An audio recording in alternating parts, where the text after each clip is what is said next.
Assalamualaikum warahmatullahi wabarakatuh. Waalaikumsalam warahmatullahi wabarakatuh. Al-Fatihah ala hadhihi niyyati wa ala kulli niyyatin salihah wa ila hadratin Nabi Muhammadin sallallahu alaihi wasallam, khususan la musannifil kitab lil Imam Jalaluddin Al-Muhalli was-Suyuti wa li sahibil hasyiyah lil Imam As-Sawi li kulli man yadrus fi hadzal masjidil mas'a fi hadhihi al-khilafah fajriyah Ramadan syai'un lillahi lana wa lahum. Al-Fatihah. A'udzu billahi minasy syaithanir rajim. Bismillahirrahmanirrahim. Alhamdulillahi rabbil alamin. Arrahmanir rahim. Maliki yaumiddin. Iyyaka na'budu wa iyyaka nasta'in. Ihdinas siratal mustaqim. Siratal ladzina an'amta 'alaihim ghairil maghdubi 'alaihim waladdallin. Amin ya Allah ya rabbal alamin.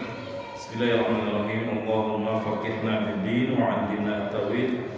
Qala Allah Ta'ala fi suratin Nazi'at. Kita lanjutkan kembali pembahasan yang kemarin, masih tentang kisah Nabi Allah Musa alaihi salam dan juga para bala tentaranya. Insya Allah besok, di pertemuan esok kita akan khatamkan surat An-Nazi'at. Yang pasti tidak mungkin khatam 30 hari, juz 30. Insya Allah di luar Ramadan kita akan lanjutkan kembali sampai dengan khatam insya Allah. Baik, sebelum kita membaca ayat, saya lanjutkan cerita yang kemarin sampai pada Nabi Allah Musa alaihi salam ketika hendak akan menyampaikan risalah nubuwah kepada Fir'aun. Lalu Fir'aun ngadu tanding dengan Nabi Musa. Ketika ditanya, apa bukti bahwa engkau adalah seorang rasul? Lalu Nabi Musa pun melemparkan tongkatnya di hadapan Fir'aun, dan seketika tongkat itu berubah menjadi ular. Firaun pun ketakutan dan dia loncat dari tempat tahta duduknya. Dia mengaku sebagai Tuhan, dan baru kali itu ada cerita Tuhan takut dengan ular.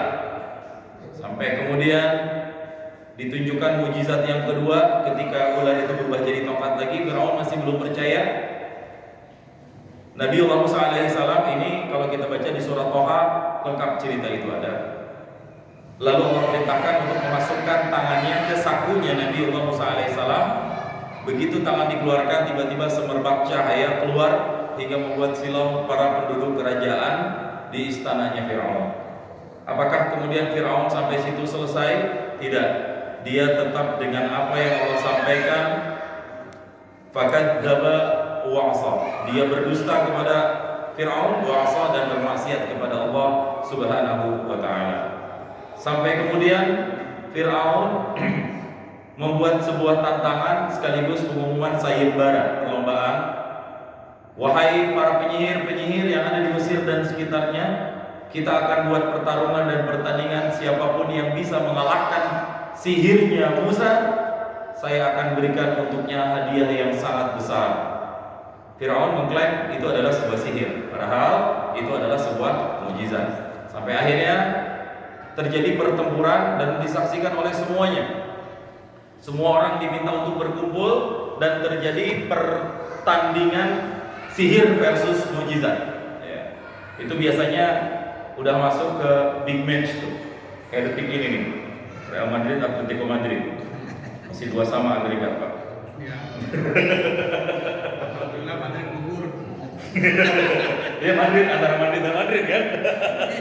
Kalau nggak Atletico Madrid, Real Madrid ya. Artinya pertandingan ini ditonton oleh banyak orang. Sampai kemudian semua para penyihir-penyihir itu melemparkan tongkatnya masing-masing. Firaun nonton. Tapi Nabi Musa biidznillah diperintahkan untuk lemparkan tongkatmu wahai Musa. Tiba-tiba tongkat Nabi Allah Musa berubah menjadi ular, dan ular versus ular di tengah-tengah arena pertandingan. Akhirnya semua ular para penyihir itu pun takluk, kalah, dan dimakan oleh ular dari jelmaan tongkatnya mujizatnya Nabi Allah Musa alaihi salam. Dan disitulah para penyihir-penyihir itu mulai taubat. Mereka merasa ini bukan kaleng-kaleng nih. Mereka tahu mana yang sihir, mereka tahu mana yang bukan. Kalau sihir mereka masih bisa prediksi, masih bisa ketebak. Kita juga begitu kan Pak? Antara jampe-jampe dengan ruqyah kan beda. Ya. Kalau dengan ayat Allah itu jelas. Di mana-mana kalau ruqyah nih, kita kalau pengen ruqyah sama orang yang memang udah ngerti, pakar dalam ilmu ruqyah, pasti dia baca ayat Al-Qur'annya jelas-jelasan. Bismillahirrahmanirrahim. Allahu la ilaha illa huwal hayyul qayyum. Enggak boleh disembunyiin. Itu kaidah ruqyah. Biar orang yang dibacakan ayat Al-Qur'an tahu apa yang dibacakan. Kalau memang benar ada setannya, wah, lojotan. Tapi kalau udah bacain dong. Nah, itu pertanyaan, apa yang dibaca?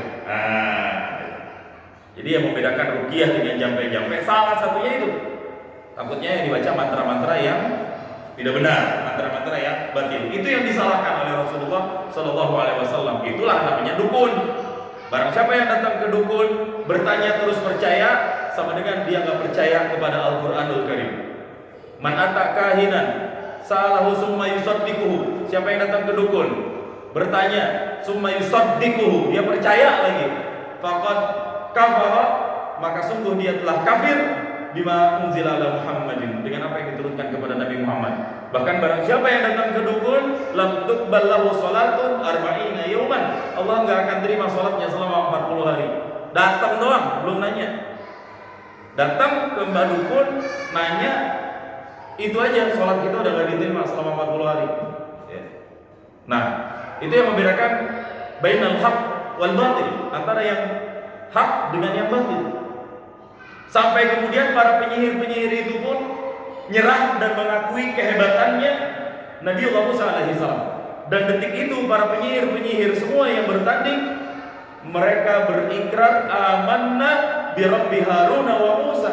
Kami semuanya beriman dengan Tuhannya Nabi Harun dan juga Nabi Musa. Dan Firaun merasa berat, enak aja lu main beriman aja. Emang udah saya izinin kalian untuk beriman? Si penyihir kajen teuing, Raja Firaun, saya tetap mengakui ini benar. Walau bagaimanapun itu bukan sihir. Kita tahu yang sihir, kita tahu yang bukan sihir. Ini sih bukan sihir. Dengan cara apapun gak bakal bisa dilawan. Sadar atau tidak sadar, karena pertandingan ini mengundang banyak orang, di situ mulai banyak orang yang simpatik dengan ajarannya Nabi Allah Musa dan Harun. Mereka semuanya memutuskan untuk masuk Islam. Disitulah mulai goyah kerajaannya Firaun. Besoknya berlalu, makin banyak orangnya ikut dengan Nabi Musa, yang mayoritas dihuni oleh Bani Israel. Bani Israel itu dulunya ditindas Pak, terus ditolong oleh Allah Subhanahu Wa Taala melalui wasilah Nabi Musa. Makanya di ayat Al-Quran banyak ayat-ayat yang memerintahkan untuk wa'id. Dan ingatlah ketika najainakum min ali fir'auna, dan ingatlah olehmu ketika kami menyelamatkan kamu min ali fir'auna, daripada bala tentaranya Fir'aun. Yasumunakum su'al adab, mereka menyiksa kalian dengan siksa yang sesadis-sadis dan sepedih-pedihnya. Apa yang dilakukan Firaun? Yudabbihuna abna, mereka menyembelih anak-anak kalian, wa yastahyuna nisa'ahum, dan membiarkan hidup-hidup para wanita-wanita. Gak kebayang kalau ada bayi yang lahir di zamannya Firaun dibunuh semuanya. Itu tugasnya Firaun dan para bala tentaranya. Sampai kemudian kerajaan Firaun mulai terancam. Banyak yang tidak mengakui dia sebagai Tuhan, padahal dia sudah mengatakan di dalam surat An-Nazi'at, ana rabbukumul a'la, akulah Tuhanmu yang paling tinggi. Tapi ternyata banyak yang tidak beriman dengan Firaun.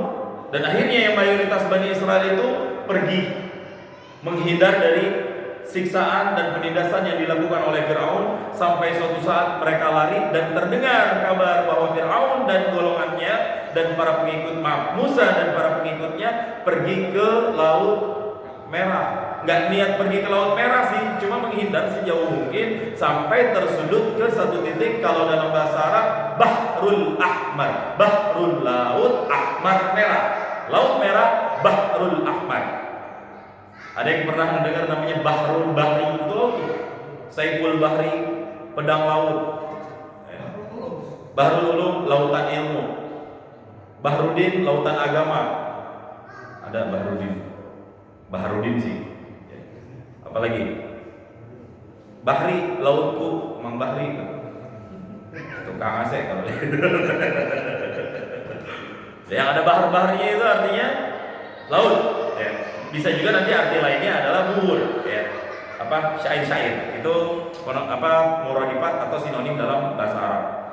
Sampai akhirnya Firaun bertekad untuk mengejar, dan ditemukanlah mereka semuanya di daerah Laut Merah. Disitulah Firaun mulai ingin menunjukkan kekuasaannya dan mereka ingin mengejar.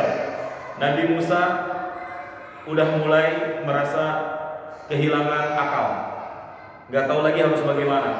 Maju kena, mundur kena. Maju laut, mundur, dikejar sama bala tentaranya Firaun. Akhirnya Allah Subhanahu wa taala menurunkan perintahnya untuk memukulkan tongkat yang ada di tangan Nabiullah Musa. Wajawazna bani Israil al-bahra, dan kami pun berhasil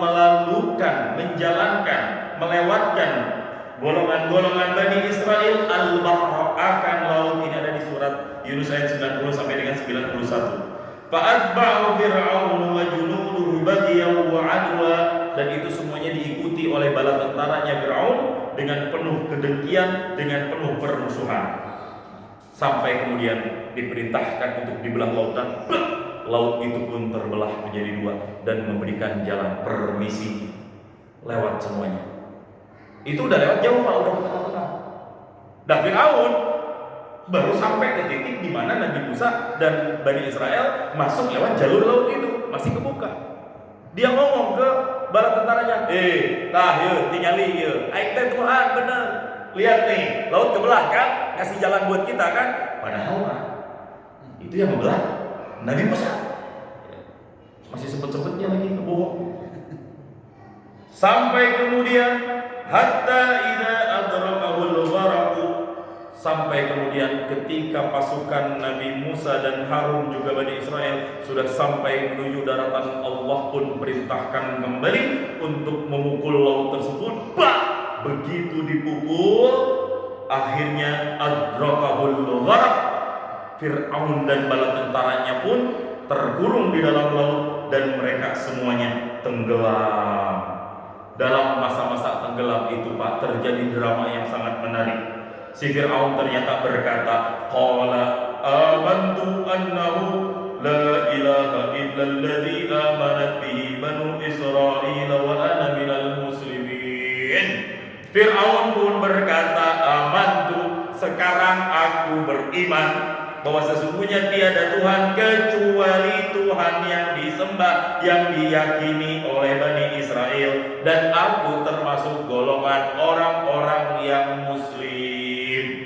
Malaikat gedeknya bukan main, kampret lu giliran kayak gini aja lu baru beriman 40 tahun belum aku jadi Tuhan, disumpel Pak mulutnya.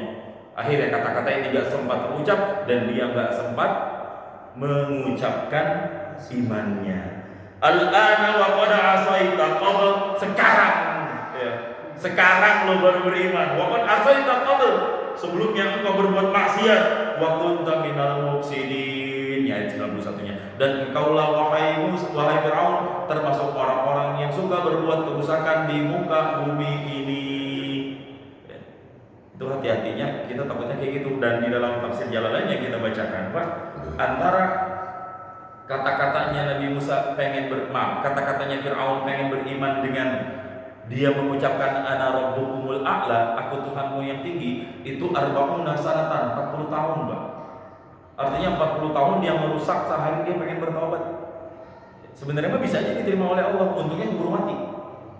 Sekali lagi untungnya keburu mati. Andai dia sempat ucap aja syahadat aja, kalau bahasa dalam istilah Islam, andai dia sempat taubat ucap syahadat, mungkin imannya masih bisa diselamatkan. Tapi yang jadi masalah, Allah nggak mengizinkan itu terjadi. Dia jadi pelajaran buat semua orang-orang yang minal mubsirin, suka berbuat kerusakan di muka bumi ini. Nah, fa'akhadahu Allahu nakalal akhirati wal ula. Fa'akhadahu Allah, maka Allah pun menyiksa ahlakahu bil gharaq. Artinya Allah tenggelamkan dengan gharaq. Apa itu gharaq? Tenggelam. Nakalan sebagai azab, uqubatan sebagai hukuman, al-akhirah hukuman di akhirat. Ai hadhil kalimatu wal ula, dan kalimat yang pertama. Nah, artinya apa? Yang pertama, Fir'aun mengatakan dirinya Tuhan, tapi sekarang ketika dia tenggelam, dia malah ingin beriman kepada Tuhannya Musa dan Harun. Tapi fa'akhadahullah, Allah gak terima, Allah pun siksa dia. Nah, apa pesan yang ada di balik ayat ini? Kita akan bahas di kesempatan kali ini insyaallah. Baik, sampai ke ayat yang ke-26. Kita baca bersama-sama untuk tabarruk 5 ayat sampai ayat ke-30 insyaallah. A'udzu billahi minasy syaithanir rajim.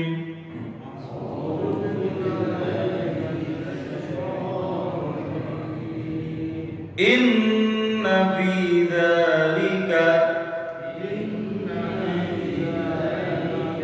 la'ibratan liman yakhsha.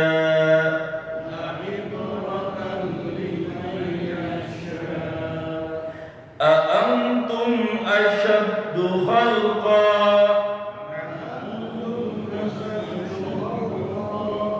أم السماء بناها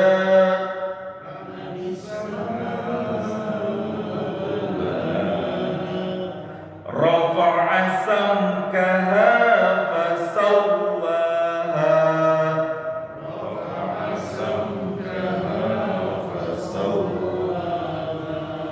وأغطش ليلها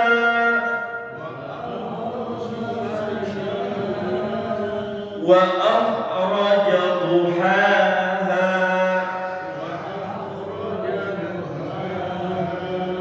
والأرض بعد ذلك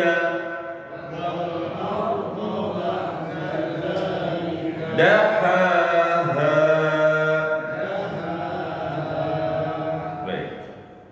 Apa sih tujuan Allah Subhanahu wa taala mengajak kita semuanya? Hal ataka hadithu Musa. Ya, bukankah datang kepadamu kisah tentang Musa? Inna fi dzalika, sesungguhnya pada yang demikian itu, la'ibratan, sungguh terdapat suatu ibrah. La'ibratan, sungguh terdapat suatu ibrah. Apa itu ibrah? Yakni pelajaran. Sesungguhnya pada cerita tersebut terdapat pelajaran. Tapi yang jadi masalah, ini pelajaran buat siapa? Apakah semua pelajaran ini akan diterima oleh semua orang? Tidak. Pelajaran ini hanya akan diterima oleh satu golongan saja. Siapa golongan ini? Liman yakhsha, bagi orang-orang yang takut. Di dalam tafsir dijelaskan yang dimaksud takut di sini adalah Allah Ta'ala, yakni mereka orang-orang yang takut kepada Allah Subhanahu wa Ta'ala. Jadi itu Pak, supaya kita nggak tergoda dengan ajakan setan. Karena setan itu ya Fir'aun itu sendiri. Dia akan dengan segala cara membujuk dan mengubah kita untuk tidak beriman kepada Allah Subhanahu wa Ta'ala dan untuk jauh dari Allah Subhanahu wa Ta'ala. Ini ibroh. Nah, masalahnya ibrohnya ini banyak. Dari mana kita bisa mengetahui ibroh pelajaran ini? Dari ilmu tafsir, dari kitab-kitab akhlak, supaya nggak terjerumus ke dalam ajakan setan. Saya sampai penasaran, sebenarnya bagaimana sih cara setan itu menggoda manusia? Sebenarnya setan itu nggak onek-onek banget, Pak. Setan itu nggak bodoh. Setan akan selalu berada levelnya lebih tinggi daripada iman kita. Sekali lagi saya ulangi, Syaitan yang menggoda kita, imannya wajib lebih tinggi daripada kita.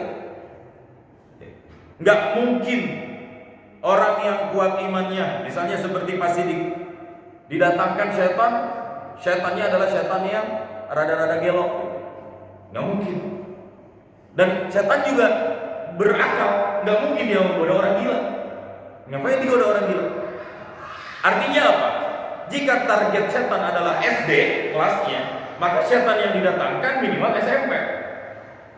Kalau yang digodanya SMP, setannya minimal level SMA. Kalau yang digodanya SMA, setannya minimal udah kuliah, minimal S1. Yang S1, setannya yang S2. Yang S2, setannya yang S3. Yang S3, setannya udah bergelar dokter. Yang udah dokter, minimal setannya guru besar. Terus seperti itu sampai di level iblis. Itu udah setan bin mahasetan. Segala keburukan-keburukan ada di situ. Dan iblis sudah menyatakan permusuhan. Ketika apa? Ketika Allah menciptakan Nabiullah Adam alaihissalam. Ayatnya sudah dibacakan di 4 atau 3 subuh yang lalu oleh guru kita Al-Mukarram Ustaz Taufik. Tentang bagaimana dialog ketika Allah ciptakan manusia. Iblis gak setuju. Ana khairum minhu ya Allah. Saya lebih baik daripada Adam. Kenapa? Khalaqtahu min tin. Engkau ciptakan Adam ya Allah dari tanah. Sebelumnya wa khalaqtani min nar. Engkau ciptakan aku dari api. Ya keren api lah daripada tanah. Kata iblis. Si iblis nggak tahu aja. Dia bilang api lebih baik daripada tanah, Pak. Harga api berapa sih paling? Gas mahal-mahalnya yang dioplos paling cuma 18, 19, 20 ribu. Tapi tanah sekarang semeter udah berapa? Itu artinya apa? Nilai manusia lebih tinggi. Yang penting jangan disandingkan dengan minyak kita, Pak. Ini jadi kasus baru ini, Pak. Aduh ya Allah ya Rabbi, nggak beres-beres ya. Akhirnya setan menyatakan permusuhan. Ya Allah, nggak apa-apa, Engkau keluarkan aku dari surga ya Allah. Tapi saya minta izin, saya pengen jadi teman sebanyak-banyaknya. Siapa? Adam. Kalau nggak ada keturunannya saya minta. Ya udah, silakan. Yang jadi masalah disetujui sama Allah, Pak. Itu. Silakan. Tapi Allah juga ngasih warning. Kan kadek mana? Kamu hati-hati, jangan sampai berani mendeketin hambaku yang selalu dekat denganku, mual bakal bisa digoda kemana. Nah, makanya di dalam kitab Minhajul Abidin itu dijelaskan cara setan menggoda manusia itu ada 7 level sampai kita berbuat maksiat. Ya. Kalau kita bedah bagaimana sih cara setan bikin kita nggak beribadah kepada Allah. Ya. Ini caranya macam-macam dan banyak sekali. Cara yang pertama, setan mencegah kita untuk berbuat taat. Ya. Sekali lagi cara setan bikin kita untuk jauh dari ketaatan. Ketika subuh kayak gini, saya lagi hadapin setan yang sangat besar. Yang tahu cuma Pak Lukman sama Habib doang setannya ini. Ya setan aja. Urut itu Madrid jangan ditinggalin itu. Mana Atletico Madrid itu kan ya Allah. Mana big match lagi. Itu setan, Pak. Udah jangan pergi ke masjid. Gak usah puasa. Tuh teman-teman lu di kantor gak ada yang puasa kok pada ngopi semua di ruangan. Itu cara setan mencegah ketaatan. Tapi kita harus bisa ngelawan, Pak. Harus bisa ngelawan dan harus dengan sabar. Makanya sabar itu ada 3. Sabar maksiat, sabar musibah, sabar ibadah. Ini sabar yang ketiga, ini sabar ibadah. Sabar ngejalanin semua perintah-perintah Allah. Berat. Berat karena balasannya belum kelihatan sekarang, nanti. Ya. Itu cara yang pertama. Kalau ternyata kita berhasil melangkahkan kaki ke masjid, kita berhasil ikut ngaji, di situ setan udah mulai pasrah. Tapi setan nyerah di situ belum.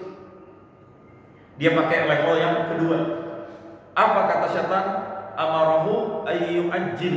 Dia nyuruh untuk ditunda-tunda.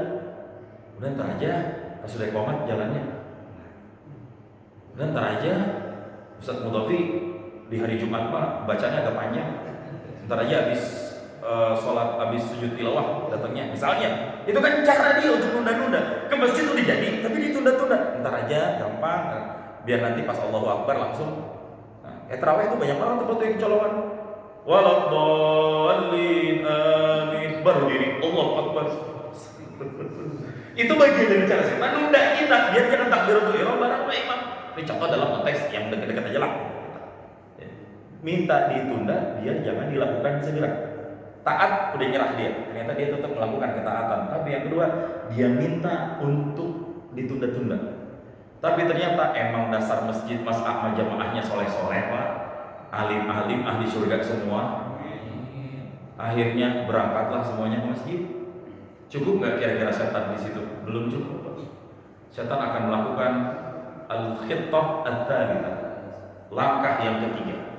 Apa langkah yang ketiga? Kalau tadi sebelum berbuat setan minta ditunda-tunda, setelah kita melakukan ibadah, setan minta at-ta'anni, diburu-buru. Terus lah balik lah. Udah buruan habis assalamualaikum balik aja udah. Nonton lagi. Nah. Udah tidur ngapain? Ntar kerja. Tadi udah kepotong waktunya jam 3 bangun. Sholat. Udah tidur biar ada waktu. Ngapain zikir? Gak usah tadarusan baca Al-Quran. Nah itu akan terus. Setan minta kita buru-buru pulang. Artinya apa? Buru-buru untuk meninggalkan ibadah yang sedang kita lakukan. Ini saya bukan ngomong buat bapak nih ya Pak. Saya buat ngomong buat diri saya juga ini. Ya. Karena ketika Ustaz ceramah tentang riba, sebenarnya itu Ustaz ngingetin dirinya sendiri. Yang punya utang pay letter, kredit, dari mana duitnya? Kata si Azwin itu. Betul Pak, 3. Tapi ternyata dia masih tetap bertahan di masjid. Ini ibratan liman yakhsha. Ini pelajaran buat orang-orang yang bertakwa. Gimana caranya setan menggoda kita selama ini. Kemudian sampai di level yang keempat. Udah tuh, setan udah nyerah. Suwe ternyata dia masih aja.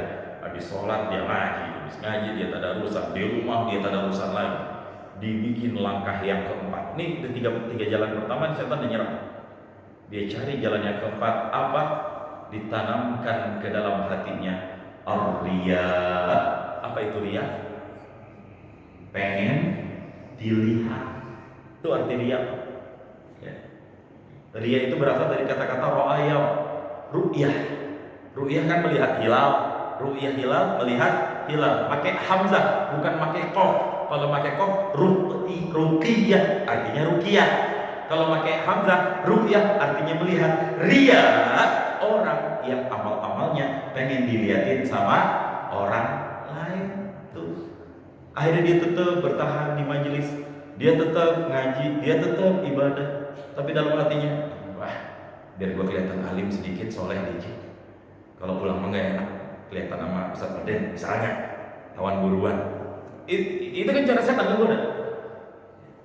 Biar ngerasa dilihat sama orang lain. Mungkin di situ malaikat udah siap mencatat amal-amal kita. Hari ini si fulan pergi ke masjid Mas A, sholat subuh berjamaah. Baru malaikat mau catat, diambil HP. Alhamdulillah, habis sahur aku bisa sahur, aku bisa ibadah, aku bisa ngaji dan sholat berjamaah. Ya. Baru malaikat mau nyatet, dia udah nyatet story duluan dipamerin. Nah ini gagal lagi. Terus cara setan tuh bikin amal kita angus semuanya, biar malas ibadah, biar minimal ada perasaan supaya dilihat sama orang lain. Saya tuh soleh, saya tuh hebat, saya tuh alim. Tuh, udah tuh.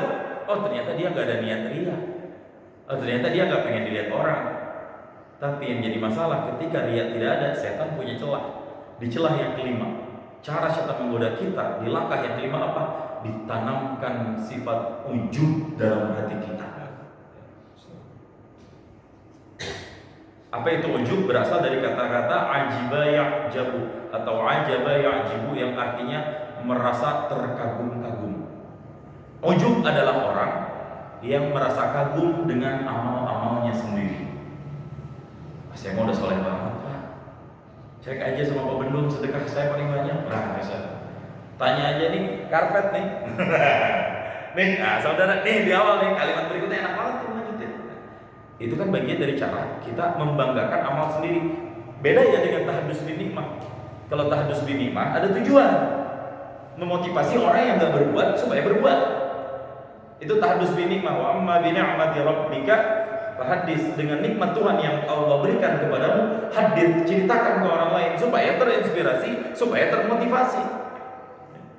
Buat siapa? Buat orang yang belum melakukan. Tapi yang jadi masalah ditanamin ujub di sini. Kita bangga dengan amal kita sendiri. Pokoknya udah gue yang paling soleh di sini. Yang lain dah, sorry aja. Saya yang paling alim di sini, saya paling keren ibadahnya. Saya yang paling banyak zakatnya. Saya yang paling rajin jamaahnya. Itu cara setan semua. Dan ini paling mudah digoda oleh orang-orang yang alim, oleh orang-orang yang soleh. Artinya saya bilang di awal, setannya lebih berat, Pak. Ya, setannya lebih berat, insyaallah.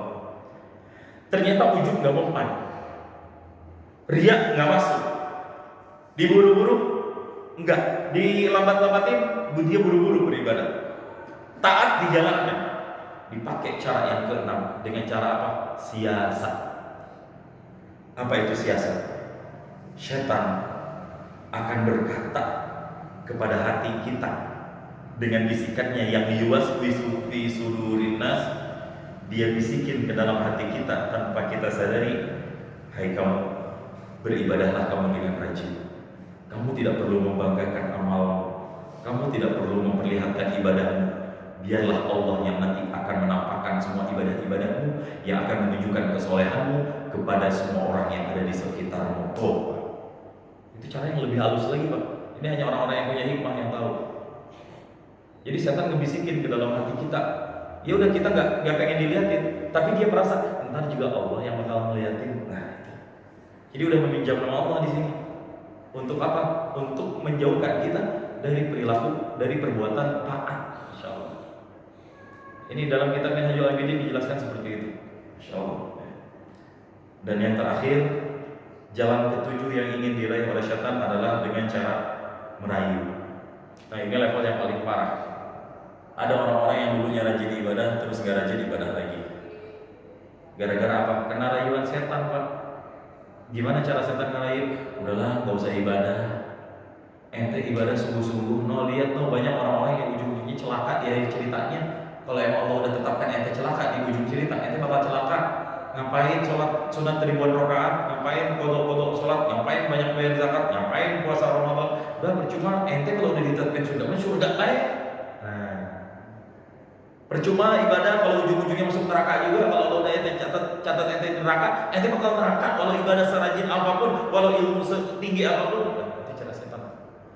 Banyak orang-orang yang terkecoh di sini dengan rayuan setan. Ya udah, akhirnya ibadahnya distandarisasi sama dia. Udahlah, saya mah gak usah yang tinggi-tinggi dah, saya mah yang level biasa aja dah. Nah, padahal kita bisa sampai di level yang lebih tinggi, di level ma'rifat. Tapi ya udah, itu dia cara setan, dan ini berlaku untuk kita semuanya. Dan Fir'aun lengkap semua ini ada, Pak. Inna fi dzalika la'ibratan liman yakhsha. Cerita Fir'aun ini adalah pelajaran buat kita yang takut sama Allah Subhanahu wa taala.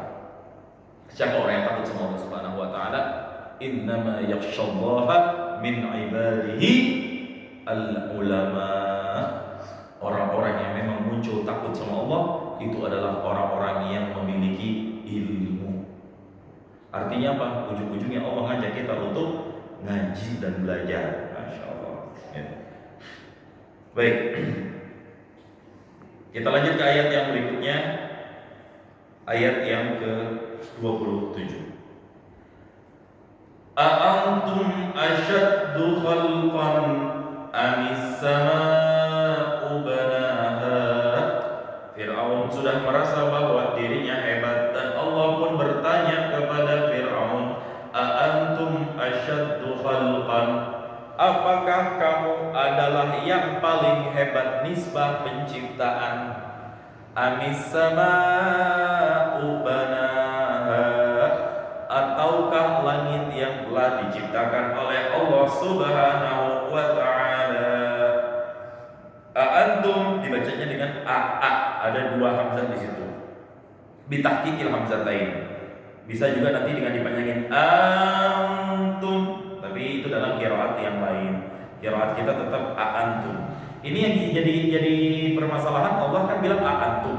Arti antum, apakah kalian mengira? Apakah kalian, maksudnya mengira. Ini kalian ini siapa?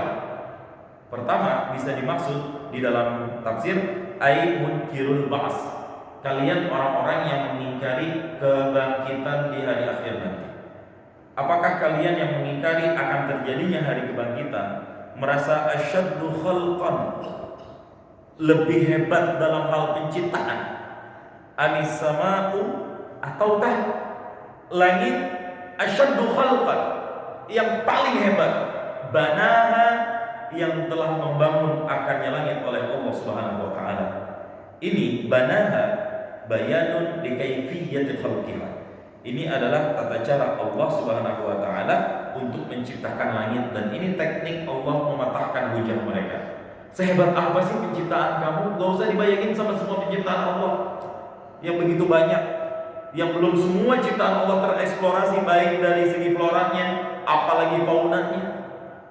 Kita belum pernah ada yang bisa ke Palung Mariana dan melihat di Palung Mariana, di titik dalam lautan samudra, hewan apa yang bisa bertahan di situ dengan tekanan hidro air yang sangat tinggi, yang manusia kalau sampai ke titik itu pecah semua badan-badannya, tapi Allah masih bisa ciptakan makhluk di dalam Palung Mariana itu. Dalam sebuah riset sains, ketika ada benda atau robot yang bisa masuk ke titik yang paling terdalam, merinding saya Bapak melihat keajaiban Allah di situ. Itu siapa yang bisa menciptakan itu semua? Langit dengan segala peredarannya. Kemudian bagaimana semuanya kullun fi falakin yasbahun, semua berjalan pada garis edarnya masing-masing. Bahkan di Al-Quran dijelaskan bahwa semuanya ini berkembang, dan ternyata sesuai dengan penelitian sains bahwa ternyata dunia ini mengembang. Maka ada bumi yang pulau yang bergeser sekian senti dalam waktu setahun. Itu semua udah ada jauh-jauh hari di Al-Quran ketika sains belum ada pada saat itu. Banaha, dan itu semua diciptakan oleh Allah Subhanahu wa taala.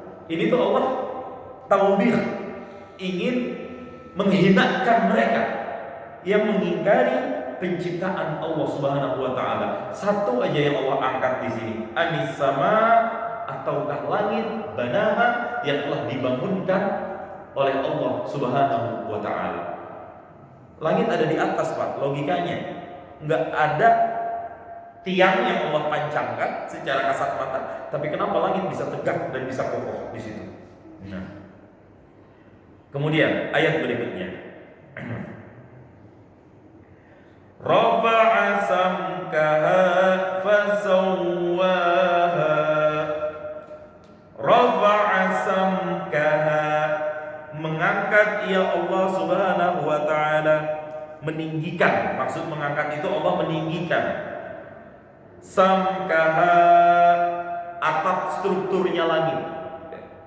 Samka, ini pakai sukun di mimnya, samkun. Artinya apa? Langit-langit. Langit itu kalau diibaratkan langit-langit atau atap, ya. Kalau dibacanya samaka, samakun, itu artinya bukan atap atau langit-langit, tapi artinya ikan. Ikan bahasa Arabnya samakun. Hurufnya sin, mim, ka, sama di sini. Kalau kita rafa'a samakaha, Allah mengangkat ikannya, nggak masuk. Ya, hanya beda harokat, beda makna. Ya. Bagaimana sih Allah menciptakan langit? Rafa'a samkaha, Allah angkat ke atas itu langit. Tafsirnya, likaifiyatil bina, ini bagaimana cara Allah membangun, ay ja'ala sam'ataha, artinya Allah menjadikan strukturnya langit fi jihatil uluwi, di sisi yang tinggi, rafi'an, terangkat ke atas. Wakila, ada ulama yang mengatakan kata-kata samkaha, sakfuha, atapnya. Kita semua lihat langit di atas kita, nggak ada tuh tiangnya, tapi kenapa Allah ciptakan langit sekokoh itu? Artinya apa? Nggak runtuh dan menimpa kita yang ada di bawah. Nah, itu. Di dalam tafsir juga dijelaskan sakhanaha wa ghallazaha. Bahkan langitnya Allah tebelin dan Allah beratkan sebenarnya. Langitnya Allah tebalkan dan langitnya Allah beratkan. Wa huwa al-irtifa'u alladhi baina sutuhi sufla, baina sutuhi sufla al-asfal wa sutuhil a'la. Maksud ayat di sini adalah ingin menjelaskan jarak rentang antara langit bagian yang paling atas dengan bagian yang paling bawahnya. Ya. Wa qadruhu 500 am. Nah, di sini saya baru ketemu teksnya. Berapa jarak antara langit dengan langit yang lain? Jaraknya adalah qadruhu 500 aman. Jaraknya setara dengan 500 tahun perjalanan cahaya. Jadi Pak, kita boro-boro satu langit sampai. Itu yang di atas bukan langit. Ya, langit di atas betul. Tapi sampai ke titik langit pertama, boro-boro. Kita baru apa sih namanya itu? Status, atmosfer, terus statosfer, terus yang over itulah semuanya. Manusia pun banyak yang gagal. Terakhir kemarin belum lama Elon Musk dengan SpaceX-nya pengen meluncurin yang terbaru, gagal, hancur. Belum lama di bulan Maret ini kalau nggak salah masih. Artinya boro-boro untuk bisa menembus. Maka di sini saya berpikir hebatnya Rasulullah SAW. Maka nggak bisa ditempuh perjalanannya dengan Garuda Indonesia. Harus dengan perjalanan kendaraan yang cepat. Apa kendaraannya? Buraq. Apa arti buraq? Al-barq, kilat. Yakadul barqu yakhtafu absarahum. Barqun artinya kilat. Nah, Masya Allah, barakallah. Nih, ini juga menjadi dalil betapa tingginya Allah Subhanahu wa taala. Bukan berarti Allah di atas. Ingat, ya. Bukan berarti Allah di atas. Meskipun di sini banyak terjadi perdebatan antara ada yang mengatakan Allah bertempat atau tidak. Saya tidak masuk ke perdebatan tersebut. Tapi saya meyakini bahwa Allah itu ada, tapi Allah tidak bertempat dimanapun. Di depan, di samping, di belakang, intinya Allah mawjud bila makanin. Allah ada tanpa membutuhkan tempat. Kenapa? Karena mukhalafatuhu lil hawadis. Lah itu kenapa kita kalau berdoa menengadah tangan ke langit Pak Ustaz? Itu isyarat litolak, meminta. Makin tinggi permintaannya, makin keren postur tangannya atau cara gerak tangannya. Bagaimana cara berdoa? Ya minimal begini Pak. Tapi doa yang dilakukan oleh Nabi, dhamma kaffaihi. Nabi dhamma, campurkan kaffaihi, dua telapak tangannya. Ini doa standar. Tapi kalau kita doanya sungguh-sungguh kayak Nabi, kalau doanya udah bener-bener sungguh dan ngajak motivasi orang, Nabi angkat tangannya dan sahabat yang ada di bawah melihat Nabi ngangkat tangan, hatta nara bayadha ibtaihi, sampai kami melihat putih dua ketiaknya Rasul. Ketiak dilihat berarti kan begini Pak, kelihatan. Dan ternyata warna ketiak Nabi adalah putih. Tuh Pak. Jadi sunnah Nabi, ketek kita harus warna putih. Cek ketek kita warnanya apa? Udah deh kan duluan. Itu juga dipenuhi sama bulu ya Pak. Tuh Nabi begini. Jadi kita kalau mau doa, ya, ini nggak harus selalu seperti ini, ya. Boleh Habib kayak gini. Tapi minimal dhamma kaffaihi. Begini juga boleh. Tapi yang disunnahkan dalam riwayat seperti ini. Jika kita doanya istib'ad, meminta dijauhkan, begini. Ya. Diangkat zahir kaffihi. Kalau minta permohonan ditengadahkan batin kaffihi. Ini batin kaf, ini zahir kaf. Jadi kalau kita minta sama Allah begini, memohon perlindungan kepada Allah dijauhkan begini. Ya, itu artinya aba'idna, ya Allah jauhkan. Ya, Ustaz Mudafi ketika beliau membaca doa kunut, saya selalu begini di awal dan begini di akhir. Karena di awal meminta kepada Allah, Allahumma hdina fi man hadait wa afina fi man afait. Itu minta tuh, doa wasana, doa dan pujian. Wa tawallana fi man tawallait. Wa qina wasrif anna bi rahmatika syarra ma qadait. Itu semua artinya bagus-bagus. Tunjukin kami ya Allah, jangan sesatkan kami ya Allah, berikan kami petunjuk ya Allah.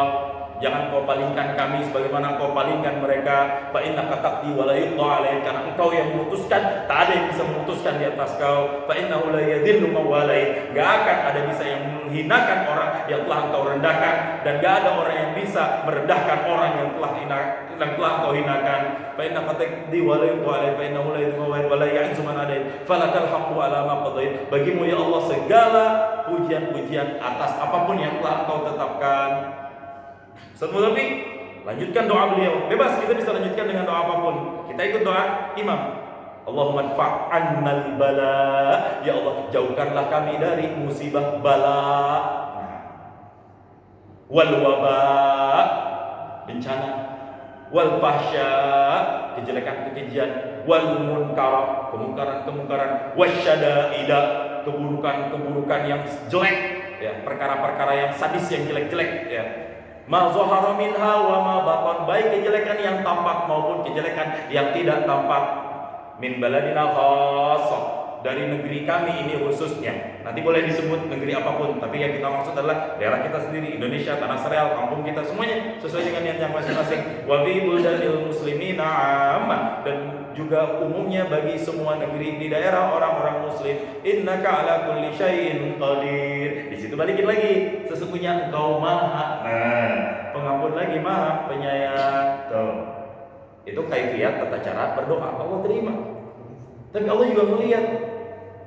Amin. Ya Allah, kalau kabulin aja dah, kagak dah terserah. Gimana Allah mau terima, Pak? Gitu ya. Ini juga pelajaran buat saya. Kadang-kadang Ustaz, bukannya doa itu harus di hati. Betul, doa harus di hati. Tapi kita kalau minta sama orang juga kan begini, Pak.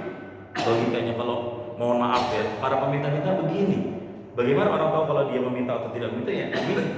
Meskipun jarang kan minta, Pak, tolong Pak, pasti Pak tolong. Saya ngeliat di stasiun Bogor kayak begini, Pak. Saya yang duduk-duduk. Ke manusia meminta aja masih begini. Gimana ke Allah Subhanahu Wa Taala? Allah Maha Tinggi. Ya, itu bukti kalau kita berdoa dengan ketinggian Allah Subhanahu Wa Taala. Sabbihisma rabbikal a'la. Allah yang Maha Tinggi. Bukan berarti Allah ada di atas, sekali lagi. Itu ulu, tingginya Allah. Apa artinya? Ya'lu wa la yu'ala alaih. Tidak ada yang bisa lebih tinggi kedudukannya daripada Allah Subhanahu wa taala. Insyaallah. Wa aqtasha lailaha wa akhraja duhaha. Kita akan lanjutkan besok. Punten, ada yang mau bertanya sampai di sini? Ya. Ini dijelaskan tentang buruk. Ya. Kita sering melihat bentuk buruk itu seperti kuda dan mukanya perempuan. Apakah itu merupakan penyesakan atau ada hadisnya? Ya. Yang kedua tadi dikatakan Allah tidak berada di mana-mana. Ya. Bagaimana dengan Ya. keterangan tentang arsy?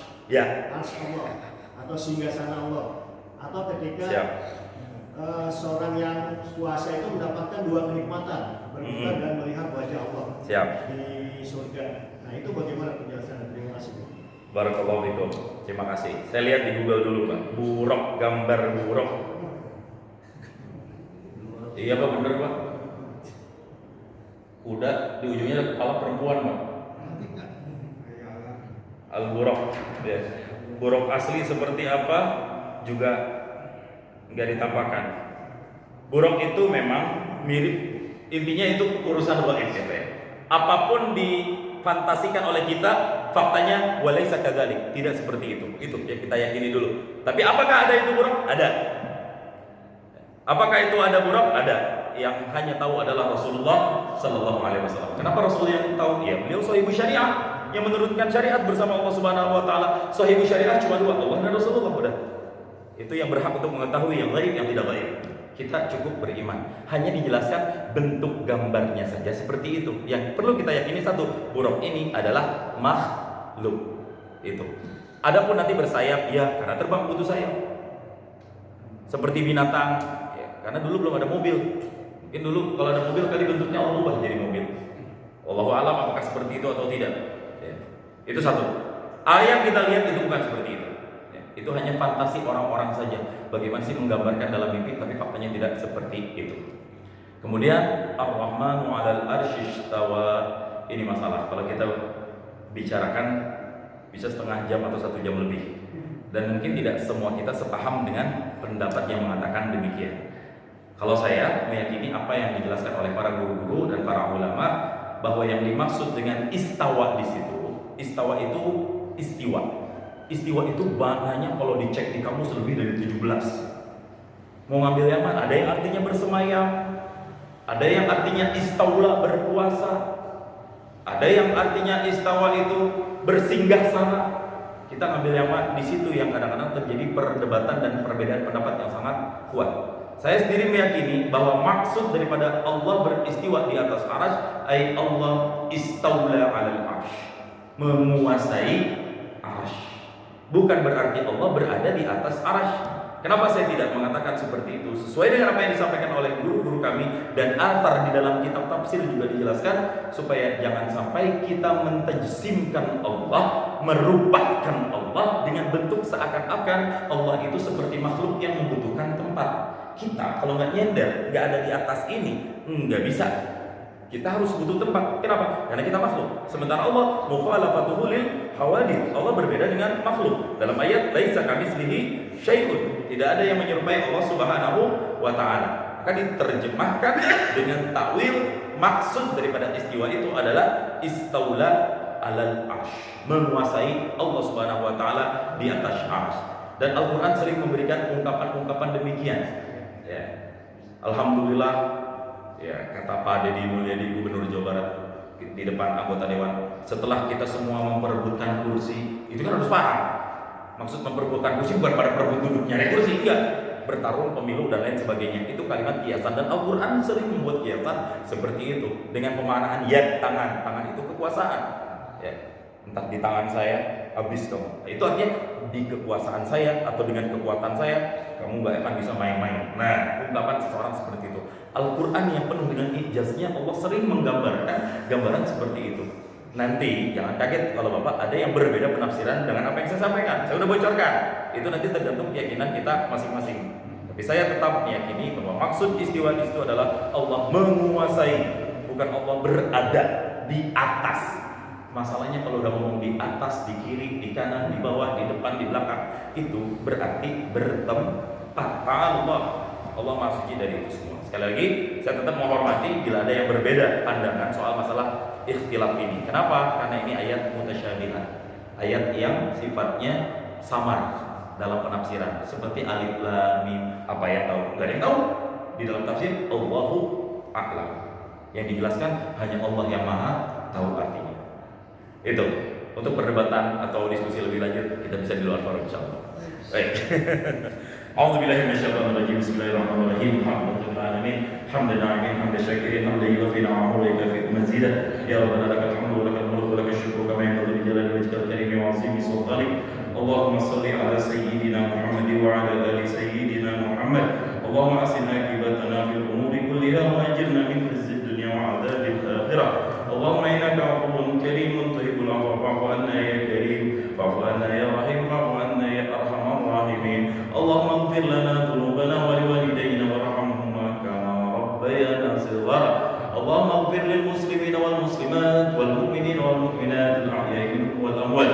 Innaka sami'un qaribun mujibud da'wat wa ya qadiyal hajat wa ya kafiyal muhimmat bi rahmatika ya arhamar rahimin. Allahumma shrah bis salati alayhi sudurana wa yassir biha umurana waghfir biha dhunubana waqdi biha duyunana wa taqabbal biha taubatana waghsil biha hawbatana wa tahhir biha alsinatana wa saqqil biha mawazin hasanatina wa adim barakatiha alayna hatta nalqa nabiyyana wa sayyidana Muhammadan sallallahu alaihi wasallam wa nahnu aminun wa nahnu mutmainnun wa nahnu mustabshirun. Allahumma habbib ilayna al-iman wa zayyinhu fi qulubina wa karih ilayna al-kufra wal fusuq wal isyan waj'alna minal rasyidin. Rabbana atina fid dunya hasanah wa fil akhirati hasanah wa qina adzaban nar. Wa sallallahu ala sayyidina Muhammad wa ala alihi wa sahbihi wa baraka wa sallam. Wa subhana rabbika rabbil izzati amma yasifun. Salamun alal mursalin walhamdulillahi